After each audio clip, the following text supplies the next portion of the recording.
Acorde com a energia certa. Eu adoro as 3 da manhã, são espetaculares. Gosto da vossa alegria logo pela manhã. Vou ouvindo sempre as notícias que eu acho que estão bastante terríveis. Com a minha companhia de viagem. Vocês são simplesmente espetaculares. Ana, Joana e Filipe estão consigo de segunda a sexta, entre as 7 e as 10, na Renascença.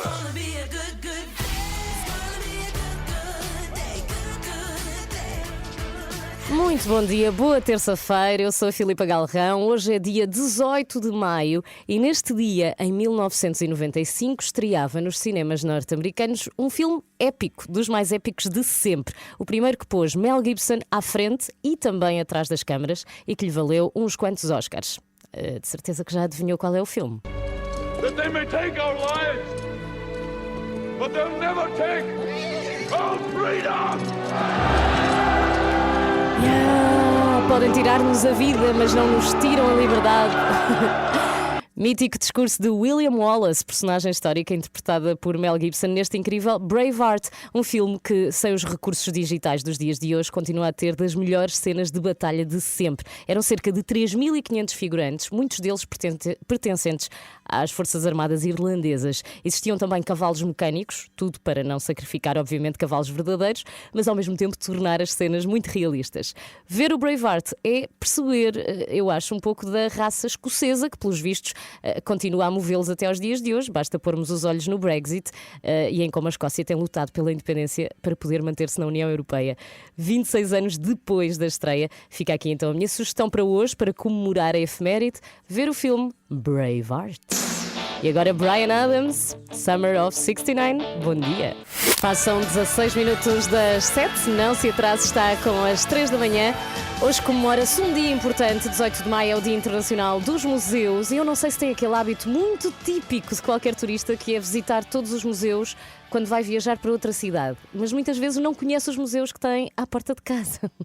Eu, Filipa, me confesso, nunca fui ao MAT, por exemplo, que é em Lisboa, onde estou, mas já visitei bastantes museus em Amsterdão ou em Paris. Hoje é um bom dia então para ficar a conhecer a programação dos museus, por isso a partir das 9 vamos ter reportagem com o Renato Duarte, ele vai estar precisamente no MAT e vai também falar com uma guia turística sobre a chegada de turistas a Portugal e expectativas para o turismo português este verão. Já agora, se nos quer dizer qual é o seu museu favorito, que pode ser o museu que tem à porta de casa ou não, já sabe, é só enviar mensagem para o nosso WhatsApp, este número aqui. 962 007 500. E já a seguir eu falo de uma tendência perigosa que está a crescer nas redes sociais e que tem a ver com aquilo que partilhamos sobre os nossos filhos. Será que não estamos a partilhar demais? Eu conto-lhe tudo já a seguir. Primeiro, vamos à música. Rádio Macau na Renascença, o Anzol está com as 3 da manhã, são 7h17. Eu sou a Filipa Galrão, daqui a pouco também Joana Marques, para nos dizer o que é que vai ser o extremamente desagradável hoje. Ana Galvão está de férias, mas sempre nos nossos corações. O Anzol dos Rádio Macau na Renascença. Bom dia, boa terça-feira, está com as 3 da manhã. Eu sou a Filipa Galrão e eu não sei se é como eu, mas faço parte daquele lote de pessoas que gosta de partilhar nas redes sociais. Para mim é um espaço que pode ser bonito, inspirador e até pode levar-nos à reflexão e a criarmos maior empatia com o outro, porque conhecemos muito mais para lá do nosso quintal. É claro que as redes sociais são um espaço sem muito filtro e onde invejas e ódios também gravitam, mas de uma forma geral eu acho que temos todos a ganhar se usarmos as redes para o bem. O problema é que quando temos filhos também temos que ter outro tipo de precauções, porque as partilhas já não são só nossas, já não influenciam só a nossa vida. Como somos adultos, conseguimos lidar, mas ao partilharmos a vida e a intimidade dos nossos filhos, a coisa pode ficar um bocadinho mais complicada. E ontem, a ler as notícias, dei de caras com um artigo da revista Mag que falava de sharenting. Fica logo alerta, porque sharenting é uma palavra usada para definir partilha pelos pais nas redes sociais de conteúdos sobre os seus filhos, sejam imagens, informações ou às vezes até mesmo desabafos acerca dos mais pequeninos. E será que fazemos mal em partilhar conteúdos dos nossos filhos? É essa a pergunta. A passear, a brincar, a comer, a tomar banho, há de tudo, não é? Segundo a psicóloga Filipa Jardim da Silva, há que encontrar um equilíbrio. Para a psicóloga não devemos partilhar rotinas, hábitos, histórias dos nossos filhos que nunca partilharíamos se fossem nossas. esse é um ótimo critério, porque há momentos embaraçosos e íntimos das crianças que, quando partilhados, podem ser perigosos ou mesmo desconfortáveis para elas. Por isso, atenção ao sharenting. E isto também é uma nota para mim própria, porque é normal querermos partilhar os nossos filhos, eles são parte integrante da nossa vida e estão naturalmente presentes no dia-a-dia e nos conteúdos que publicamos, mas não devemos esquecer o direito à privacidade dos mais pequeninos. Por isso, se quiser saber mais sobre o termo, é só pesquisar sharenting e, como em tudo, usar o bom senso e o respeito que às vezes parece que andam a faltar um bocadinho neste mundo, não é? Eu sou a Filipa Galrão, são 7h22. Lucas Graham, para ouvir agora na Renascença. Às 3 da manhã, mantenha-no a par com o mundo no caminho para o trabalho. Como se fosse café para os seus ouvidos. Na Renascença, entre as 7 e as 10. Bom dia, bom dia. Esta manhã no nosso explicador, já a seguir vamos falar sobre a polémica reforma das Forças Armadas. O Parlamento debate hoje a Lei Orgânica de Bases da Organização das Forças Armadas, que reforça poderes do chefe de Estado-Maior das Forças Armadas. O que implica, afinal, esta reforma é o que vamos saber no explicador de hoje com o Miguel Coelho, que pode ouvir já a seguir. Joe Cocker a tocar na Renascença, nesta manhã de terça-feira. Está na hora do explicador.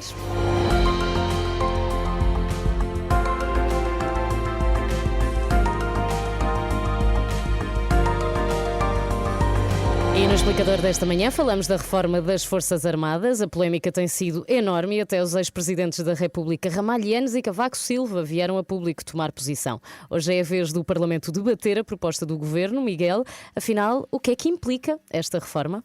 Bem, o que está em causa é sobretudo a alteração da chamada LOBOFA, que são as iniciais de Lei Orgânica de Bases de Organização das Forças Armadas, e o que o Governo pretende é, no fundo, concentrar no Estado-Maior-General das Forças Armadas mais poderes de comando e de organização, e isto com o objetivo, segundo a proposta, de promover uma maior eficácia do comando operacional conjunto, permitindo coordenar melhor os meios navais, terrestres, aéreos e cada vez mais também espaciais e cibernéticos na resposta a qualquer tipo de ameaça. Ou seja, isso significa que o chefe de Estado-Maior das Forças Armadas passa a mandar mais, é isso? Sim, o SENCFA, como é conhecido o cargo, passa a ser o principal responsável pela execução das prioridades estratégicas definidas pelo Governo para as Forças Armadas como um todo, e fica mais clara a dependência dos chefes de Estado-Maior de cada ramo em relação ao SENCFA. Mas porquê é que é necessária agora esta alteração? O Governo justifica com a necessidade de reforçar a capacidade de coordenação dos assuntos conjuntos das Forças Armadas e de um processo de decisão e controlo que articule também os meios e as missões dos vários ramos, do Exército, Marinha e Força Aérea. E é uma alteração que é igualmente justificada com as mudanças no mesmo sentido que têm sido feitas por outros países da NATO. E então o SEMGFA pode passar a mandar em tudo, é isso? Quase tudo. Na verdade, todas as missões ficam sob a responsabilidade do chefe do Estado-Maior-General, exceto as missões de busca e salvamento marítimo e aéreo, que são reguladas por acordos internacionais e que, neste caso, estão atribuídas à Marinha e à Força Aérea. Então, e porquê é que as associações e os ex-chefes militares estão contra esta reforma? Há várias explicações que podem ser aduzidas. Pode ser por conservadorismo e corporativismo, ou seja, para defender o atual equilíbrio de poderes, e cada ramo acha que pode perder poder com esta reforma. Recorde-se que antes do 25 de Abril cada ramo tinha até um ministério próprio, ou pelo menos havia um Ministério do Exército, outro da Marinha, a Força Aérea tinha um secretário de Estado, mas um dos ex-chefes militares, que tomaram agora posição contra esta reforma, o general Pinto Ramalho, justificou precisamente com o receio de uma centralização do comando que leva a uma desvalorização dos ramos. E há outras justificações para além dessa? Vários dos críticos lamentam que se esteja a pensar só na estrutura quando o problema estará sobretudo na falta de meios ou na redefinição dos objetivos das Forças Armadas. Há quem diga, como o coronel David Martelo, que ouvimos há dias aqui na Renascença, que se vai criar uma estrutura com uma grande cabeça e umas pernas pequeninas. Exato. A cabeça grande, segundo ele, seria o Estado-Maior das Forças Armadas e as pernas pequeninas, os ramos. Mas também há quem receie que os ramos não façam qualquer esforço de redução do seu Estado-Maior e passemos a ter estruturas de topo ainda mais pesadas. E os partidos que hoje vão debater o assunto, como é que vão votar? Os partidos à esquerda do PS estão contra, mas em princípio a reforma tem aprovação garantida, apesar de ser uma lei que precisa de 2/3 dos deputados. Como o PSD apoia a proposta do Governo, tudo indica que vai passar. E aliás, foi isso que levou Cavaco Silva a tornar pública a sua oposição, considerando chocante que o PSD vote a favor e como que a apelar aos deputados do PSD para não respeitarem a orientação de voto dada pela direção do partido. Por isso, há também a curiosidade especial de perceber se haverá deputados do PSD que não respeitem a disciplina de voto e que possam mesmo pôr em causa a aprovação desta lei. É o que vamos saber, não é? Já hoje. Sim, já hoje logo à tarde. É isso mesmo. Obrigada, Miguel. Até já. Os Rock Set na Renascença, nesta manhã de terça-feira. Olá, bom dia. Hoje é Dia Internacional dos Museus e nós queremos saber qual o melhor museu que já visitou, qual o mais bonito, qual aquele a que vai sempre que pode. Pode sugerir os museus da sua terra, por exemplo. Às 3 da manhã estão a fazer uma lista. E quem sabe, depois daquelas 50 horas seguidas no ar que vamos fazer em junho, não fazemos depois 50 dias seguidos pelos museus de Portugal? Por que não? Sugira-nos então os seus museus favoritos. Envie mensagem para este número. 962 007 500. 962 007 500. Pode ser uma mensagem de voz, que assim também podemos pô-lo a falar de museus aqui na rádio. Por acaso, há um museu que me impressionou muito e não foi em Portugal. Em 2013 eu estive no Vietnã, em Ho Chi Minh, e há lá o Museu da Guerra. E nós se conhecemos minimamente a Guerra do Vietnã porque vemos os filmes norte-americanos, não é? Então há toda uma visão ocidental e americanizada da coisa, de como foi a Guerra do Vietnã. Eu fiquei muito impressionada quando fui ao Museu da Guerra e lá está, vi o lado vietnamita e os 4 milhões de civis que morreram com a Guerra do Vietnã. Uma perspectiva que normalmente não conhecemos porque vemos o outro lado. Diga-nos então qual o seu museu favorito, qual aquele que nos aconselha ou aquele que gostava muito de visitar e ainda não conseguiu. É só enviar então mensagem para 962 007 500. Bárbara Tinoco para ouvir agora na Renascença, A Fugir de Ser. Bom dia. Boa terça. Às 3 da manhã. Muitos de vocês parece que vivem a vida com 2 palas nos olhos e são ovelhas a seguir um só rebanho. E o meu conselho para pessoas que realmente querem ser bem-sucedidas é que analisem as histórias das pessoas que hoje em dia são bem-sucedidas. Vá aplaudir de pé. Que espetáculo! Vénia! Vai ser muito difícil superar isto, Renato. Vamos lá, o palco é teu, Renato. Muitos de vocês parece que vivem a vida com 2 palas nos olhos e são ovelhas a seguir um só rebanho. O meu conselho para pessoas que realmente querem ser bem-sucedidas é que analisem as histórias das pessoas que hoje em dia são bem-sucedidas. Vou aplaudir também? Também gostei, sim. Foi outro estilo de teatro. O nosso voto das 3 da manhã vai para Filipe A Galrão. partir de hoje é Filipe Munhoz. Por amor de Deus. Acorde com a Ana, Joana e Filipa. Às 3 da manhã, na Renascença. Ora, então perguntei-lhe qual o seu museu favorito e não é que o Carlos Rodrigues já nos deu a sua opinião. Bom dia, 3 da manhã. O museu que eu mais gostei de visitar foi o Museu de História Natural de Londres. No entanto, o que mais me doeu visitar foi o Museu de Auschwitz-Birkenau. Percebo. Não tive em Auschwitz. Joana, bom dia. Também não estive e são 2 propostas muito diferentes, não é? Que nos deixou verdade. aqui. Mas o de História Natural, sim, adorei. Também lá gostei estive. muito. Já revelaste qual é o teu favorito? Não revelei ainda o meu favorito, ok. mas disse aquele que mais me impressionou, que foi no Vietnã, o Museu da Guerra. Pois lá está, esses são sempre especiais. Sim, exatamente. E ficamos com uma visão muito diferente da história, eu acho. Joana, entretanto, extremamente desagradável. Olha, coisas que um dia poderão estar no museu. Negacionismo. Deixo só esta assim no ar e relembrar, como já lembraste há pouco, que continuamos a contar com o apoio da iServices. São telemóveis que das duas uma, ou vão para um museu ou vão à iServices e ainda se reparam e ainda têm uma nova vida, senão já não dá. E será que os negacionistas partem muito o telemóvel? Talvez quando vem o telejornal e se enervam muito, não é? Muito possível. Riemann para ouvir agora na Renascença, extremamente desagradável para ouvir às 8h15. Não saia daí, está com as 3 da manhã e está muito bem. Boa terça. Estas são as 3 da manhã.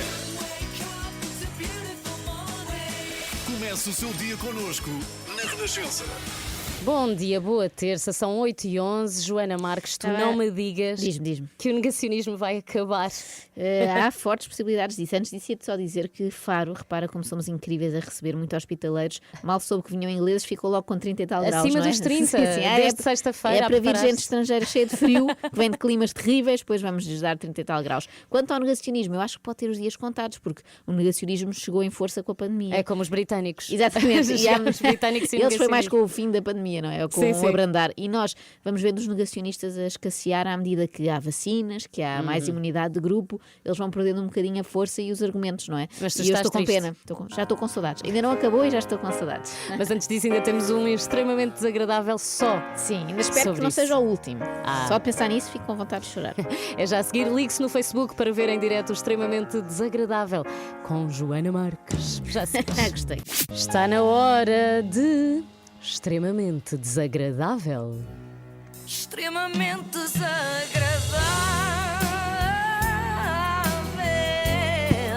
É mais forte do que Com o apoio de iServices. A Joana Eu acho olhar sempre para que mim elas vão assim, esquecer. por sempre. cima dos óculos. Ela Sim, vai sim, dizer, não com vai ar, dizer. assim, quem vai, professora primária. Bom, Exato.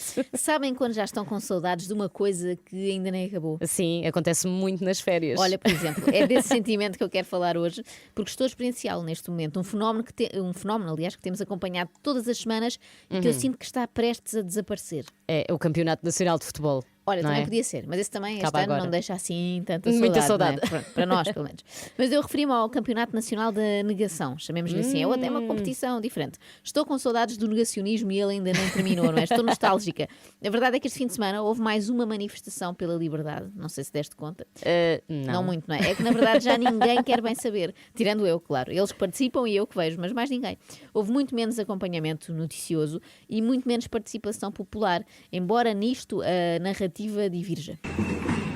Mais uma magnífica manifestação, hoje dia 15 de maio, que começou às 15 horas. Estivemos em marcha lenta do Parque Eduardo VII até ao Terreiro do Paço, cerca de 10 mil pessoas, portanto...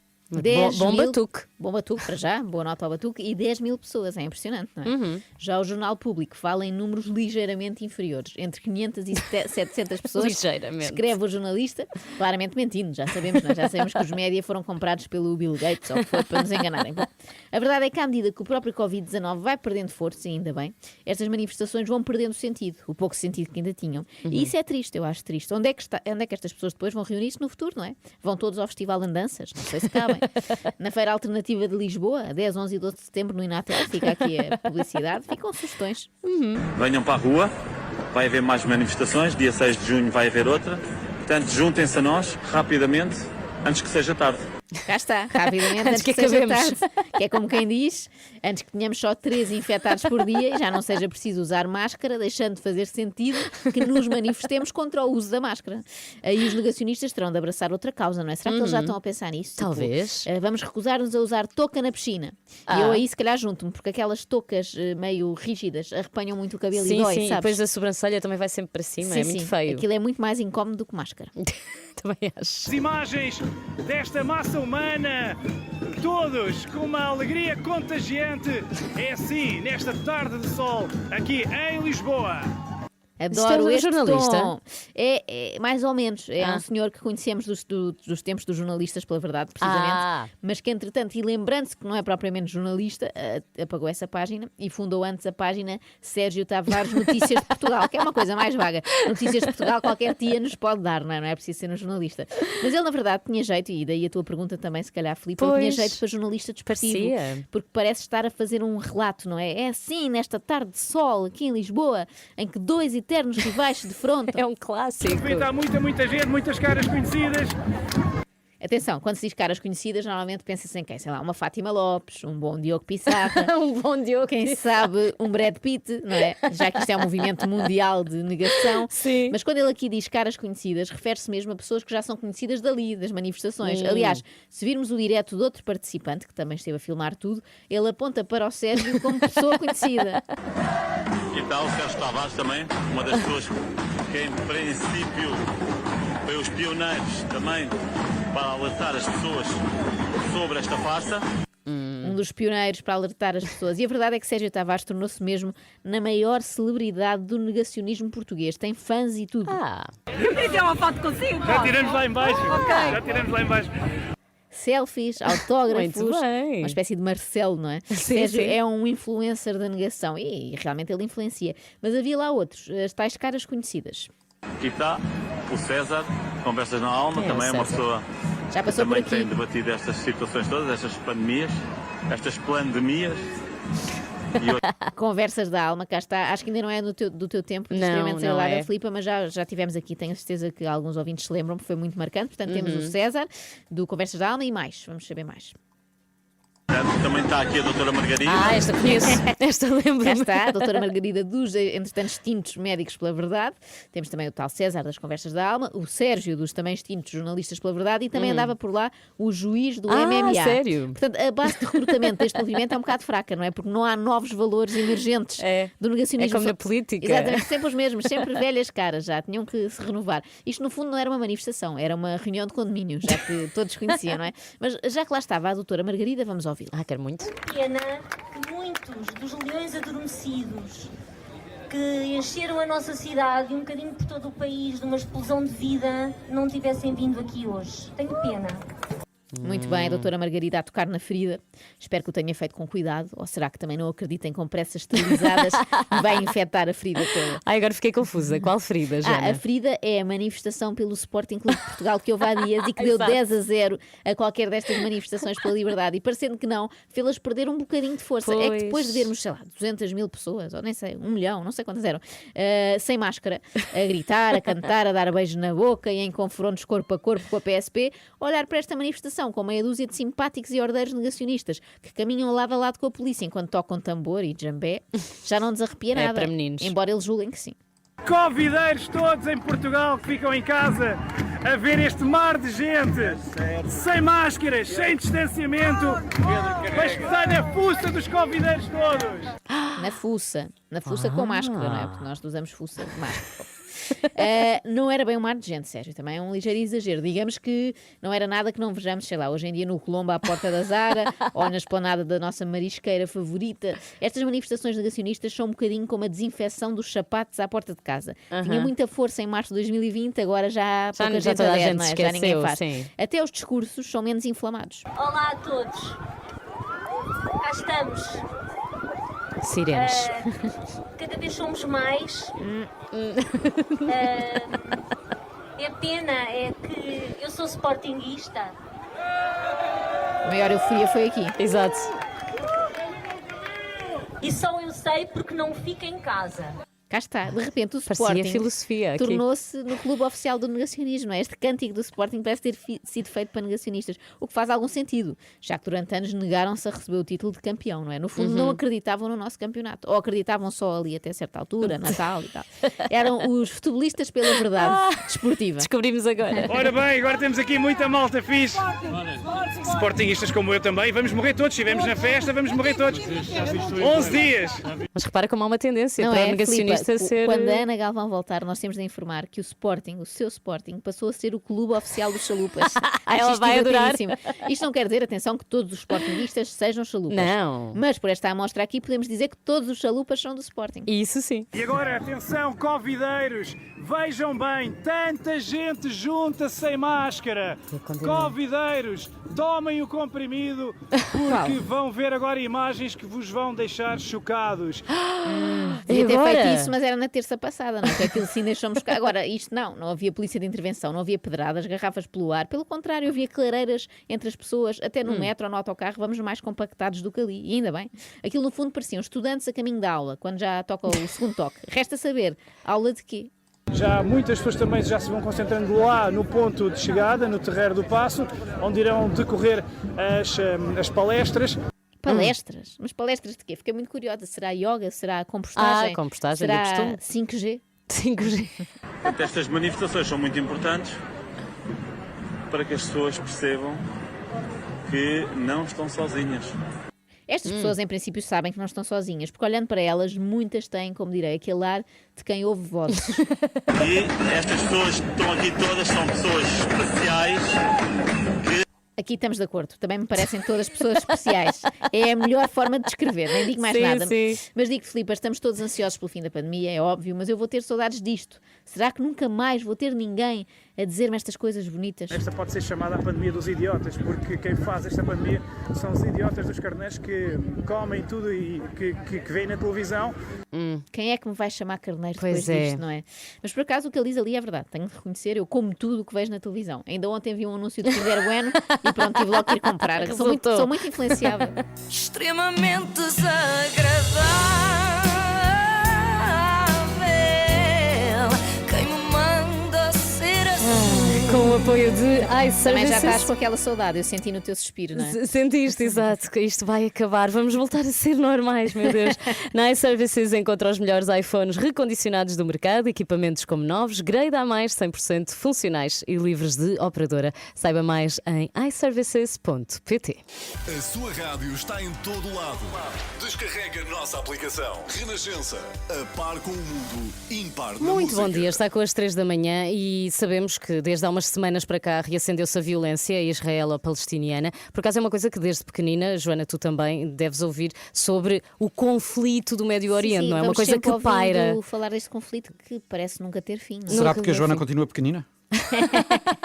Se calhar todos é os dias, isso. olha, ainda agora estou pequenina e estou a ouvir isto. Mas Miguel, ainda bem que vamos falar sobre isso já a seguir para nos esclareceres o que é que se passa afinal Sim, vamos por tentar. lá. Estamos a contar contigo para finalmente percebermos. Ao fim de 3.000 anos. Exatamente, e pode ser que acabe, mas não está fácil. Robbie Williams para ouvir primeiro com Phil. Bom dia. Robbie Williams na Renascença com Phil, está com as 3 da manhã.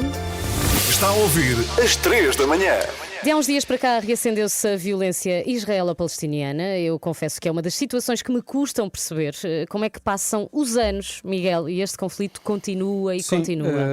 E este novo episódio não dá sinais de abrandar, porque Israel continua a bombardear a faixa de Gaza e o Hamas a lançar rockets contra Israel. Temos ouvido nos últimos dias muitos apelos ao cessar-fogo, mas até agora nada mudou e já há mais de 200 mortos, entre eles crianças. Mas como é que chegamos aqui? O que é que se está a passar precisamente neste momento? Pois há de facto uma nova escalada da violência, como já não se via há vários anos, embora a tensão seja de facto permanente na região e os ataques surjam com alguma frequência.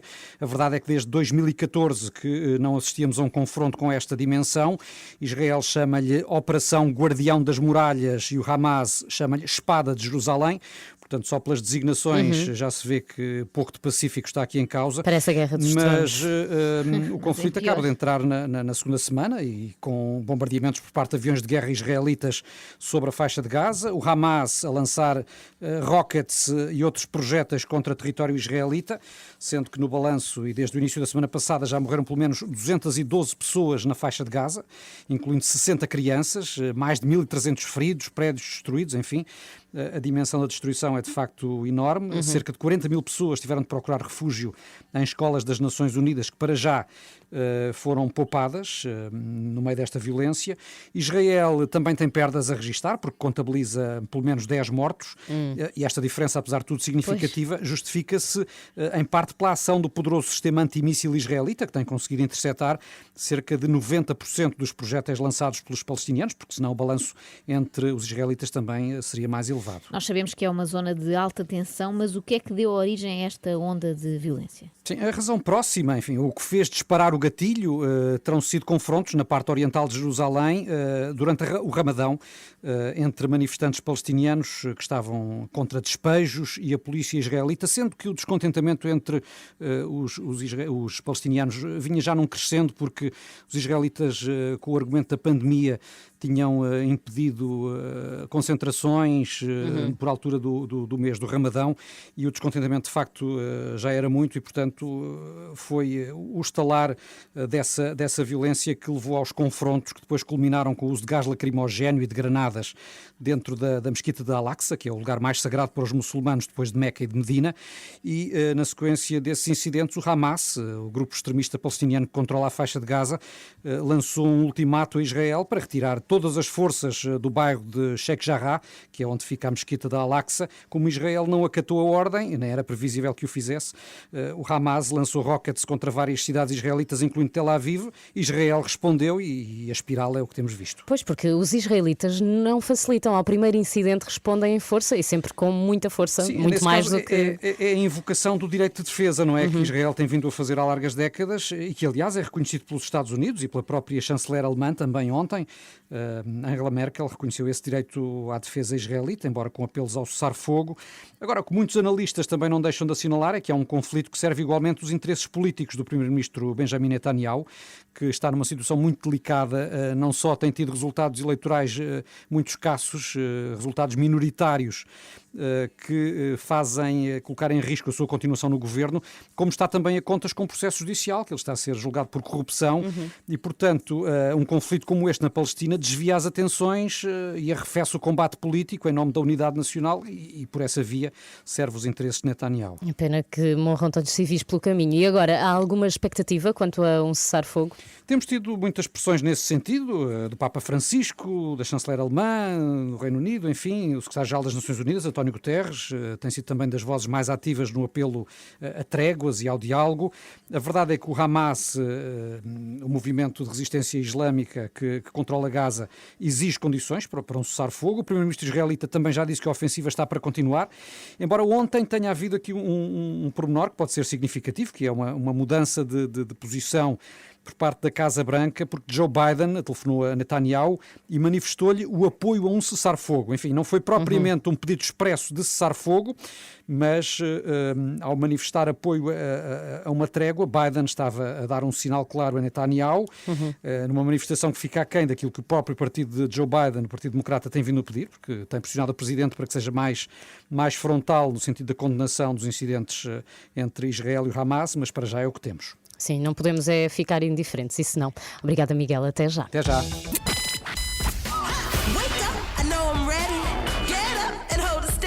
Está a ouvir às 3 da manhã. Às 3 da manhã consigo, até às 10. Daqui a pouco já vamos ao museu com o Renato Duarte, mas antes, Joana... Vamos passear até ao museu, visita de estudo, que já não temos há muito tempo. Voltamos a falar de futebol, não é? Voltamos a falar de futebol, de uma pessoa em especial, mesmo quem não conhecia passou a conhecer, Ruben Felipe Marques Amorim. Conheço bem. E eu li este fim de semana um artigo sobre ele, escrito pela Alexandra Tavares Teles, no Notícias Magazine, que começava de uma maneira que eu achei interessante, porque me fez lembrar um acontecimento da minha vida. Dizia assim a Alexandra: não parecia ser grande jogador, mas foi. Não parecia ser um grande técnico, mas é. A prova é que levou o Sporting ao título de campeão, essa história já sabemos. E também foi campeão pelo Benfica como jogador. Claro, mas agora está focada aqui no treinador. Calma. E diz: com Ruben nada é sorte, dizem os seus amigos. Está esta citação entre aspas. Isto lembrou-me o quê? Precisamente os tempos de Benfica, em que o Ruben Amorim era jogador, e também foi a altura em que eu conheci o meu atual marido, como benfiquista. Pronto, percebi que era um dos defeitos dele, mas portanto estávamos num daqueles primeiros encontros em que uma pessoa descobre coisas sobre a outra, houve essa pequena desilusão de é do Benfica. Não descobriste logo no primeiro dia? Talvez tenha, não, por acaso não tenho recordação. Se calhar não falámos logo de futebol, que foi um erro da minha parte, mas quando falámos ele disse que era do Benfica, essa foi a parte da decepção, mas depois eu perguntei, então e qual é o teu jogador preferido? E ele disse: Ruben Amorim. Ora, esta era a primeira época do Ruben Amorim no Benfica, eu até vim aqui relembrar o plantel dessa altura, e eu pensei, ok, tudo bem, não gosta daquelas grandes, achei isso engraçado, não gosta daquelas grandes vedetas, grandes craques, e havia uns quantos na equipa. Olha, estou a ver aqui, por exemplo, que tinha o Di Maria a jogar, era mais normal gostar, tinha o ponta de lança, que era o Oscar Cardoso, tinha o defesa David Luiz, também muito emblemático, tinha o Maxi Pereira, que passado uns anos passei eu a gostar. Porquê é que ele gostava tanto do Ruben? E ele adorava porque eu achava uma pessoa normal, lá está, era aquela descrição, um tipo trabalhador, um jogador que se esforça. Exato, e ele apreciava isso, então nunca mais me esqueci do Ruben Amorim, e durante muitos anos brincávamos com esta história de depois, é o Ruben Amorim, mal esperava ele que anos mais tarde fosse convertido ao sportinguismo, não totalmente ainda, mas que fosse vencedor pelo Sporting. Ai, não totalmente. Mas lembrou-me esses tempos. E aqui neste artigo da Alexandra Tavares Teles há uma história muito curiosa, queria partilhar com os nossos ouvintes, sobre o passado do Ruben Amorim. Contam os amigos dele que ele não gostava nada de injustiças, ninguém gosta, acho eu, mas ainda criança, não sei se sabias esta, Filipe, abandonou o hóquei em patins em resposta a um comentário despropositado do treinador. Não gostou? Qual era o comentário? Não diz, também fiquei com muita curiosidade. Devia ser, não serves para isto. Mais tarde, Jorge Jesus deve ter feito também comentários despropositados, mas o Ruben Amorim infelizmente não abandonou o futebol. Ele que se cruzou com o técnico JJ no Belém, ainda, no Belenenses, e dizem que discutiam bastante, porque Ruben Amorim dizia tudo o que pensava. Percebemos agora que eles não são muito amigos, não? Exatamente, abraçaram-se no outro dia e tal, mas aquele abraço passivo-agressivo, e diz o antigo diretor desportivo do Belenenses que o Ruben dizia sempre tudo o que pensava, para o bem e para o mal, e nem sempre Jorge Jesus gostava muito. Mas achei curiosa esta história do passado. Às vezes há acidentes na nossa vida que não sorte. Se ele se calhar tivesse seguido no hóquei, não era mesmo nada de especial. Pois, nunca saberemos. E no futebol aparentemente é especial. Há até aqui quem diga neste artigo, mas são amigos, que vai ser o grande treinador, o maior treinador português de sempre. Não sei, estamos cá nos próximos anos para ver. Não me admira, até porque ele tem muita margem de progressão, e tem feito para isso, não é? Parece assim muito obstinado em ganhar. Tem uma ótima atitude, eu acho que é isso, não é? Tem uma ótima atitude e passa pelos pingos da chuva. Ele não é gabarolas. É isso. Tem ali um sorriso assim maroto, não é? Assim, tem uma grande capacidade de comunicação também. Tem sentido de humor, acho que isso pode levá-lo longe. Dizem ainda que as famosas imitações de JJ faziam muito furor no balneário. Esperamos poder vê-las um dia, quem sabe. E como repórter ele era ótimo, não sei se chegaste a ver esses vídeos também. Nas viagens de avião, ele é que fazia as reportagens, portanto vamos ver se dá bom repórter, bom treinador já é. Bom treinador já é. Mas vai ver se chega a melhor do mundo. Assim, gostavas que ele treinasse o teu novo clube? Mourinho. Para já não. Para já não. Mas vamos deixá-lo crescer mais um bocadinho. Às 3 da manhã. Ia muito para o trailer engravida e eu disse, e agora? E agora como é que é com a minha mãe? Vou largar a minha mãe? Não posso. Não dá, não faz sentido. Capinha, isso que estás a dizer é que não faz sentido nenhum. E agora uma curiosidade gira. Já repararam que o Capinha nunca mostra o seu umbigo em público? Nunca tinha reparado. É que no momento do seu nascimento o obstetra esqueceu-se de cortar o cordão umbilical que unia Capinha à mãe. Resultado, Capinha ainda tem lá aquele coto pendurado. E só isso explica esta relação. Acorde com a Ana, Joana e Filipe. Às 3 da manhã, na Renascença. Muito bom dia, boa terça-feira. Hoje é Dia Internacional dos Museus e o Renato... não é em Faro que ele está, pois não? Não é. Com esta temperatura pensei que tivesse ido procurar museus por lá. Ele vai também para dentro de um museu, não é? Já que não vai aproveitar uma temperatura tão alta em Lisboa, é lá que está o Renato no Museu Mate. O Mate significa, agora é com esta, apanhei-me a mim mesma. Então é Museu de Arte, devia ser contemporânea, mas não bate certo. Espera, já vou dizer. Já vais, eu vou continuando. Então é assim, não perca a reportagem já a seguir, porque primeiro, antes de irmos ao Mate com o Renato, ele está com uma guia turística. Ela chama-se Cristina Leal, faz visitas guiadas por Lisboa e aguarda agora ansiosamente a chegada de mais turistas ao nosso país, que já começaram a chegar ontem, para lhes mostrar o que é que Portugal tem de melhor e vamos saber o que é que ela tem preparado então para as próximas visitas. Já sabes o que é Mate?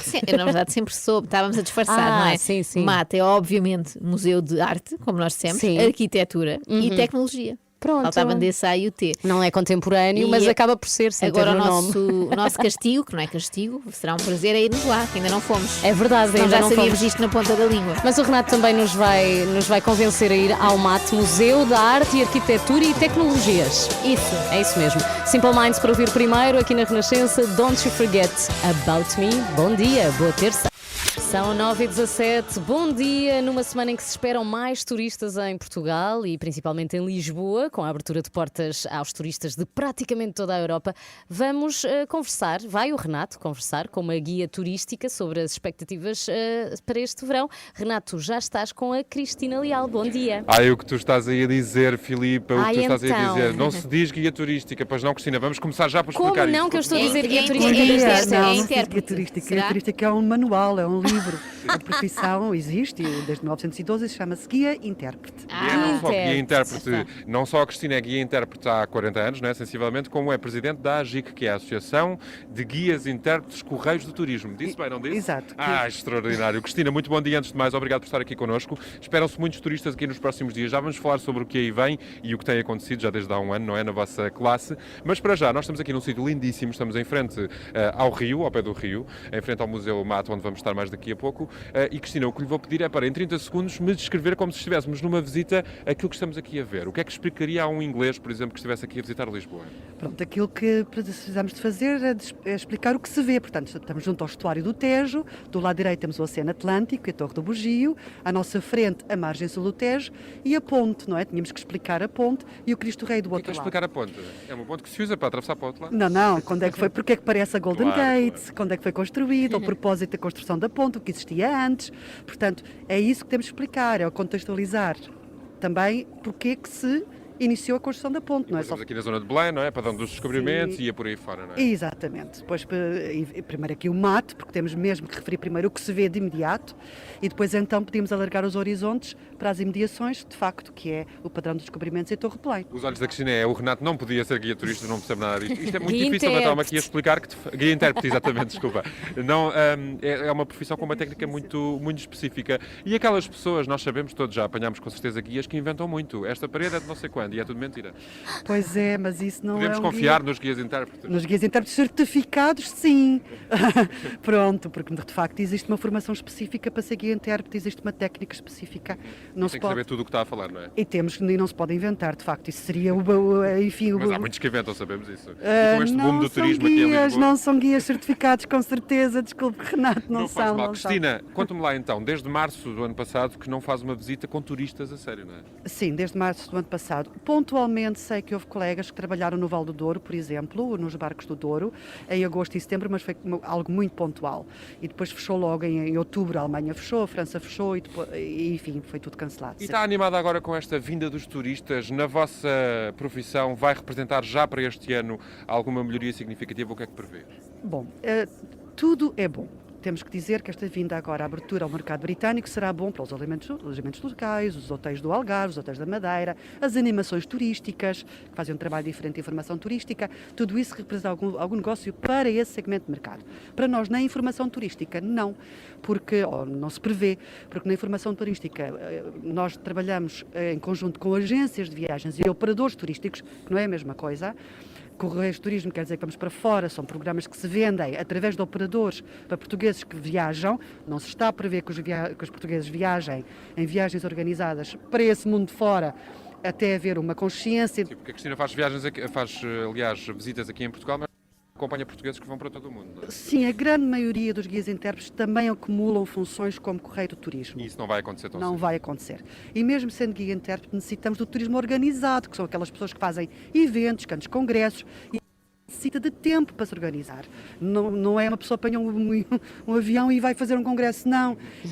É algo que necessita de tempo para se implementar, para programar e para se efetivar. Portanto, pelo menos 3 meses. Uma última pergunta muito rápida. Como é que tem rápido. feito a classe para se organizar e para conseguir ultrapassar esta situação? Pois. O que é que tem feito, Cristina? Como é que tem sobrevivido? Se não trabalhar há um ano? Sim, felizmente eu sou guia há 40 anos e todos nós criámos aquilo que se chama um pé de meia, não é? Que estamos agora a gastar o dinheiro da nossa reforma.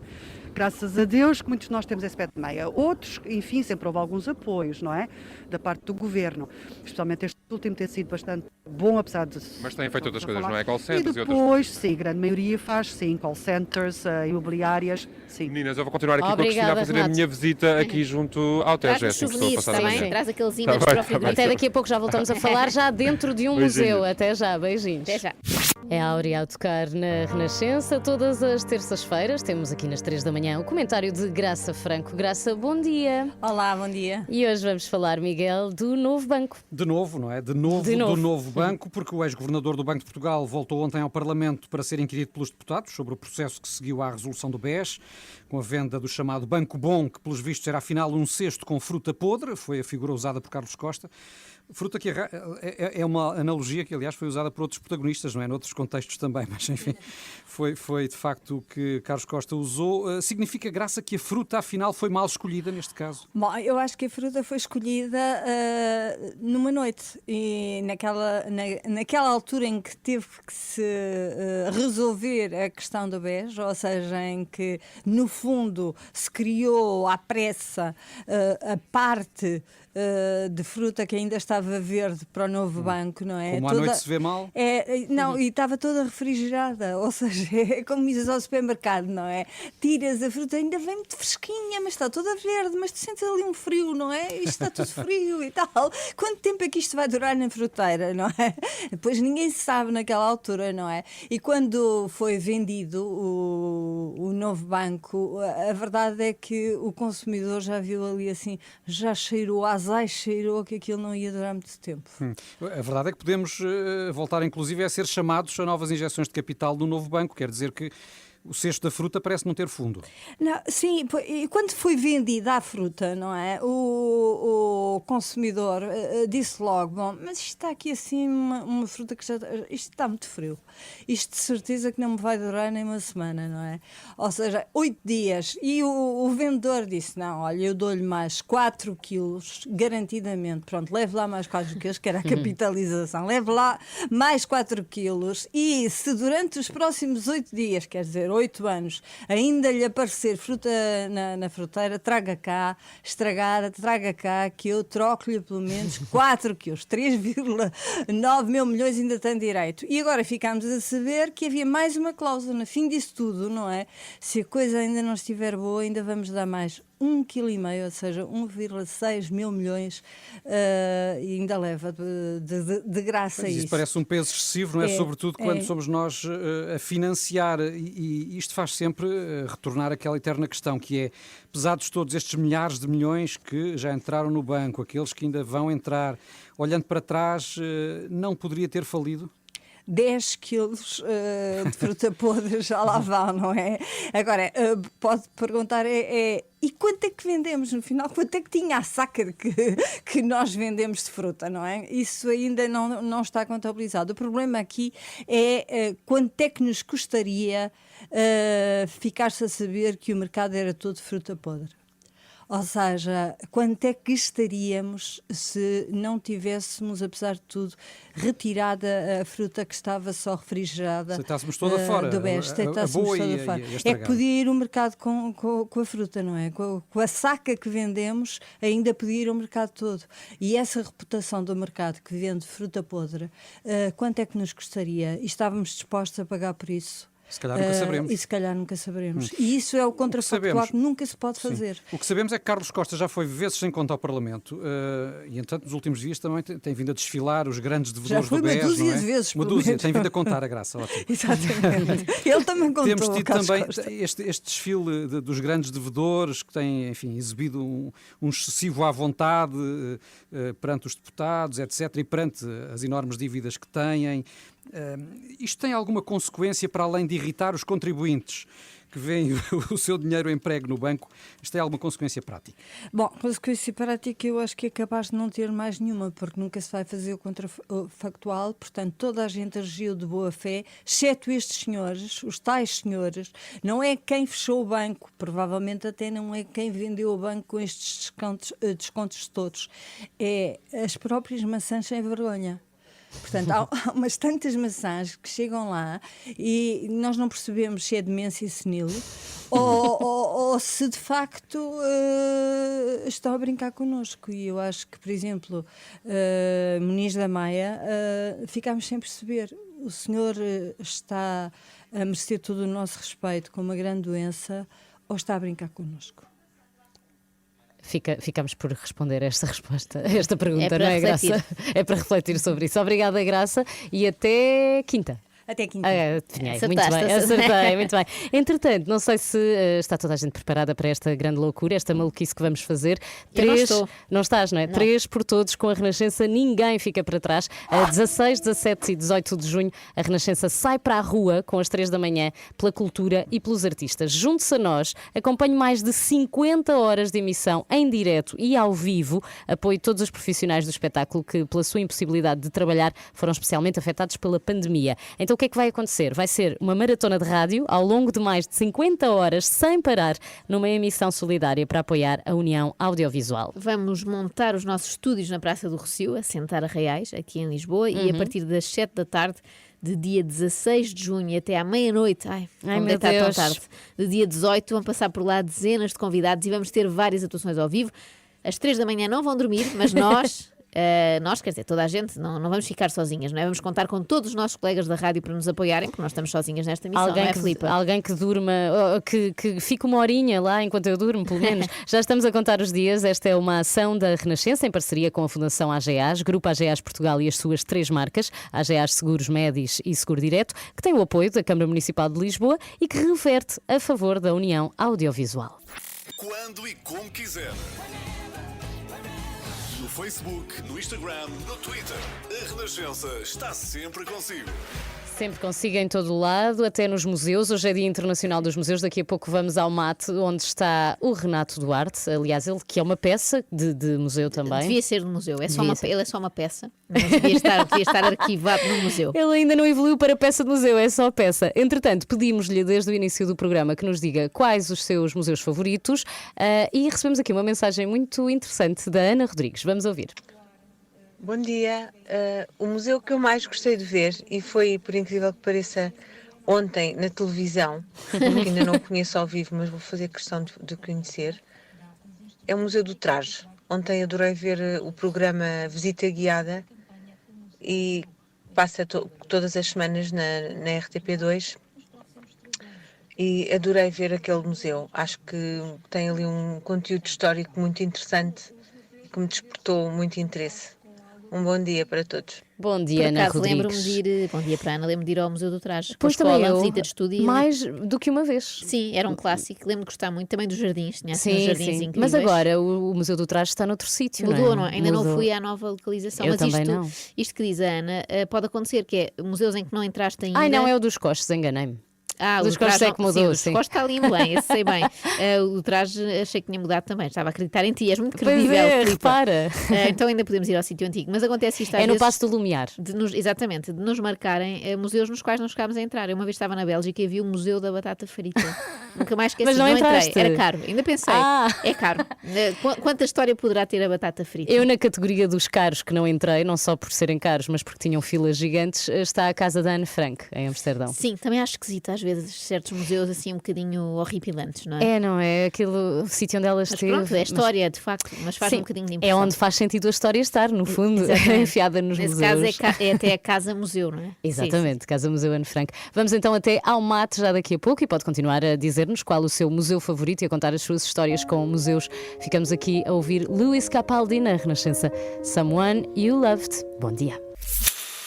Luís Capaldi na Renascença, hora de visitarmos um museu. Isto é inédito, não é? Visitar um museu através da rádio. Hoje que é Dia Internacional dos Museus e o Renato Duarte já está no MAT, Museu de Artes, Arquitetura já não te esqueces, Exato, e Tecnologia. Bom dia, Renato, outra vez. E é tão bonito. Bom dia outra vez, Filipe. Bom dia, Joana. Bom É isso dia. mesmo. Estou dentro do MAT, Museu de Arte, Arquitetura e Tecnologia, com o Miguel Coutinho, que é o diretor-geral da Fundação EDP. Este museu, estávamos aqui a comentar, nasceu em 2016, não é? Foi a partir de 2016 que passou a fazer parte aqui da paisagem de Lisboa e tornou-se um instantâneo obrigatório, não é? Quem vem a Lisboa tem de passar por aqui. Quem vem a Lisboa passa seguramente por aqui, se gosta de cultura, se gosta de um espaço que tem um jardim maravilhoso, uma vista maravilhosa sobre Lisboa e muitas exposições. Atualmente temos 7 exposições em exibição e procuramos fazer deste museu um museu cosmopolita, um museu que tem exposições mais de nicho, ao mesmo tempo que tem exposições também para o grande público. Mas há muita gente também que passa no museu, vai ali fora tirar a fotografiazinha porque é muito bonito, mas depois entrar que é bom não entra.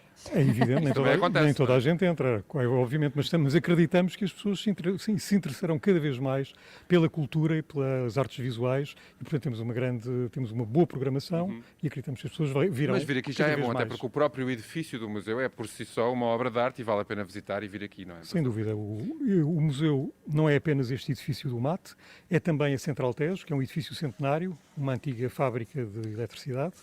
É um edifício lindíssimo. Portanto, nós temos exposições de hoje em dia, como disse, temos 7 exposições nestes 2 edifícios e, portanto, temos aqui um espaço, ou 2 espaços que vale a pena muito visitar. Miguel, 7 exposições não temos tempo para falar por todas. Evidente. A Filipe e a Joana não me deixam estar aqui a falar. Ainda tens algum tempo.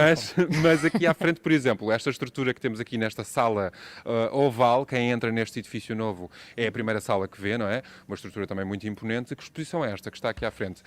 X não é um país, não é um país pequeno. X não é um país pequeno, é uma exposição que tem intervenções de vários artistas internacionais e também de um artista português, e talvez falasse exatamente da instalação do artista português, que é o Paulo Moreira, e que é muito interessante porque é a recriação de Qual é que é? Qual é da que é? Jamaica. É aquela peça que temos ali. Lá, no fundo é um quadrado que tenta reproduzir um edifício que entretanto já não existe. Portanto, estava num bairro degradado, um bairro de lata, e que quando entra dentro daquele cubo, daquele quadrado, daquela estrutura, o que vê são as vozes dos habitantes, fotografias, objetos, e portanto tem uma percepção de como é que estas pessoas viviam, na verdade, num ambiente de gueto. E, portanto, é uma instalação muito interessante. Muito bem. Que outra exposição é que podemos, mais uma que possa destacar? Eu vou destacar mais duas e muito rapidamente. Sim. Na Central Tejo, portanto, no edifício centenário da Central, lado, aqui ao lado, temos uma exposição da coleção de arte da Fundação EDP.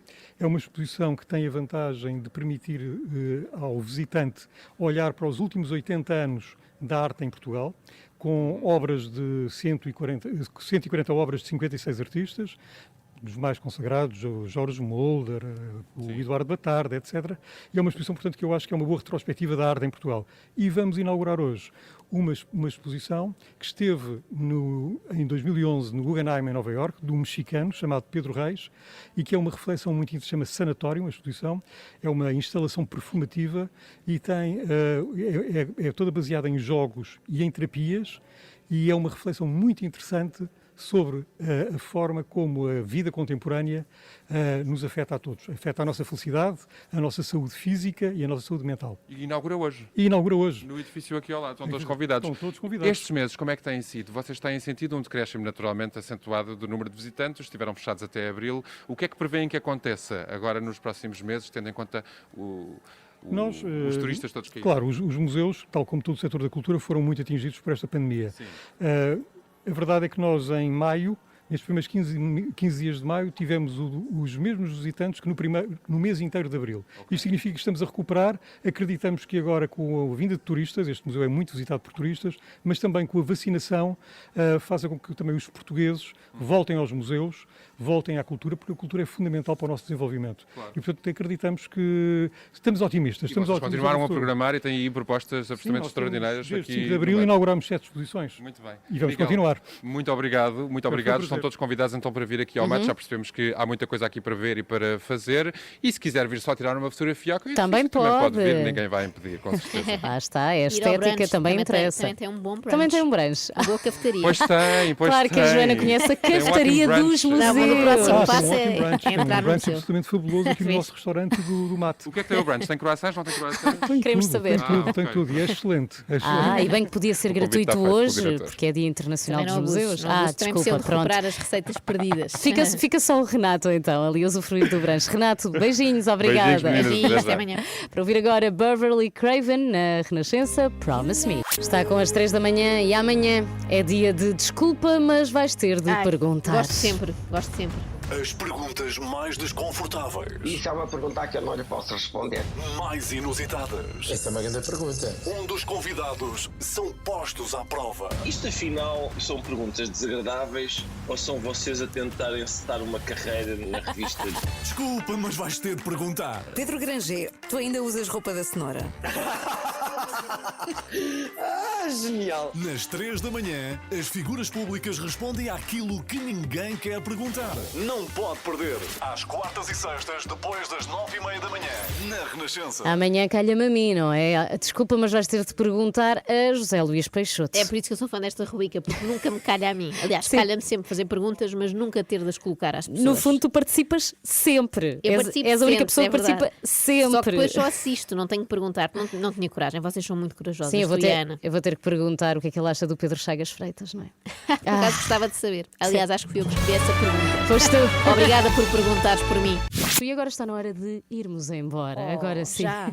Sim, já. Não estás pronta ainda? Não, custa-me sempre um bocadinho ir embora. Tanto que se reparares, eu fico sempre ali num sofás cá ali fora a adaptar-me à ideia à espera de do dia da manhã. manhã. É que a minha casa há muito barulho. Mas olha, amanhã temos desculpa, mas vais ter de perguntar com o José Luís Peixoto e temos muito mais coisas que não podemos revelar. Aliás, temos que nos preparar para 50 horas de emissão, que é já em junho. Sim, eu já estou a treinar. Andas a beber café? Não, com as minhas crianças não me deixam dormir, isto é um treino. Pois é, mas até lá também podias treinar gostar de café. Vou porque tentar. Vai ser muito útil, um dia destes Joana. convidamos um especialista em café para me convencer. Combinado. Beijinhos. Até amanhã. A sua música preferida. As histórias que contam, a informação que precisa. Está tudo aqui na Renascença. A par com o mundo, impar na música.